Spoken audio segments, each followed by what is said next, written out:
আসসালামু আলাইকুম। তো আপনাদেরকে আজকে যে কথাটি বলতে চাই সেটা হলো, আপনারা অনেকেই দেখতেছি যে বলতেছেন যে আমরা গরুর গোস্ত বয়কট করব। তো আপনারা অনেকে বলতেছেন যে গরুর গোস্ত বয়কট করব। তো বয়কট বিষয়টা শুনেই আমরা অবাক হই, যারা খামারি আছি তারা অবাক হই। এই কারণে অবাক হই যে আপনারা কিন্তু বাজার থেকে যারা মাছ খান তারা কিন্তু দেখেন যে চিংড়ি মাছ, কালকে আমি পত্রিকায় দেখলাম যে চিংড়ি মাছ আপনার 1600 টাকা কেজি। তো চিংড়ি মাছ আপনার আবাদ করতে কতটুকু বা লালন পালন করতে কতটুকু খরচ হয়? ধরেন একটা চিংড়ি মাছ পুকুরে কিন্তু এমনিতেই হয়, তো ওইখানে 1600 টাকাতে আপনারা কিন্তু চিংড়ি মাছ কিনা খাইতেছেন, সেটার বিষয়ে কিন্তু আপনারা কিন্তু কোনো কথা বলতেছেন না।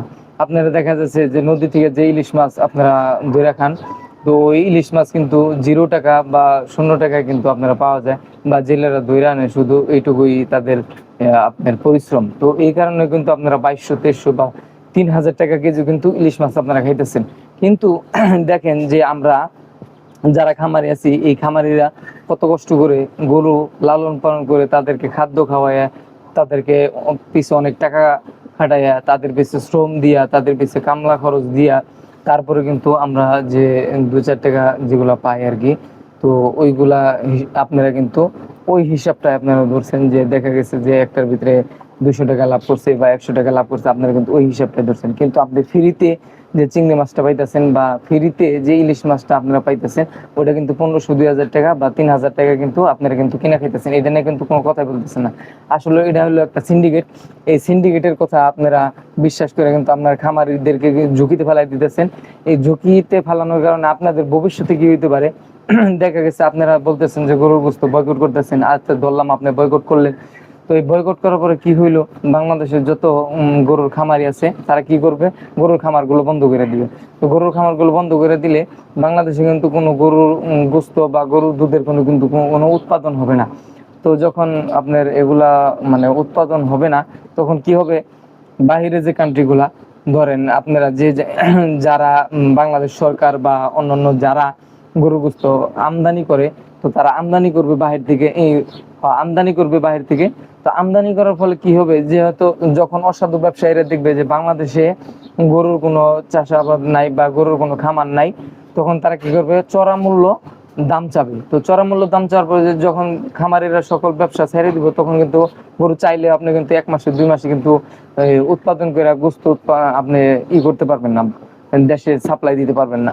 তো এটা না পারলে যে সিন্ডিকেট ব্যবসায়ীরা আছে তারা কি করব, যখন দেখবো যে বাংলাদেশে কোনো গরুর খামার ওইরকম নাই বা গরু আপনাকে পর্যাপ্ত পরিমাণ গোস্ত দিতে পারতেছে না, তারা কি করবো, বিভিন্ন রাষ্ট্র থেকে তারা চড়া মূল্য দাম চাইবো। দেখা গেছে আপনি এখন 800 টাকাতে কিনতেছেন, তখন গোস্ত না থাকার কারণে তারা বলবো কি 1500 টাকা বা 1200 টাকা বা 1000 টাকা কেজি কিন্তু তারা চাইবো। কিন্তু তখন চাইলেও কিন্তু আপনি কিন্তু এই গোস্তটা কিন্তু দাম কমাইতে পারবেন না। আর যখন এখন যখন দেখছি যে বাংলাদেশে গরুর গোস্ত উৎপাদন খুব ভালো হইতেছে, তখন কিন্তু এই সিন্ডিকেট গুলা কিন্তু ষড়যন্ত্র করার জন্য কিন্তু আপনার এই গরুর খামারিদেরকে বিপদগামী করার চেষ্টা করতেছে। তো আপনারা গরুর গোস্ত বয়কটের কথা না বলে আপনারা যদি গোখাদ্যের যে দাম, এই দামটা যদি কমানোর জন্য আপনারা চেষ্টা করতেন, তাহলে কিন্তু আপনারা কিন্তু আরো কম মূল্যে কিন্তু আপনারা এই গরুর গোস্ত গুলা খাইতে পারতেন। আপনার দেখা গেছে 1 কেজি গমের ভুসি কিনতে লাগে 50 টাকা, 1 কেজি কলের ভুসি 50 টাকা, আপনার 1 কেজি ফিডের দাম 50-60 টাকা। তো এরকম কিন্তু সকল খাদ্যের দামই কিন্তু 50 টাকার নিচে না। তো এইভাবে গরুর খামার করে একটা খামারি কত টাকা লাভ করে, এটা আপনারা যারা খামার করতে চান বা যারা খামারে আগ্রহী তারা কইরা তারপরে বললেন যে হয় এই কয় টাকা আপনার এই লাভ করছি।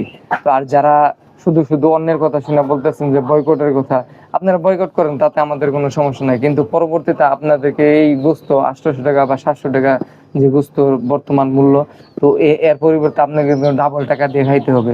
তো সকলে সচেতন হন, আপনারা খামারিদের পাশে থাকেন। সকলকে ধন্যবাদ। আসসালামু আলাইকুম।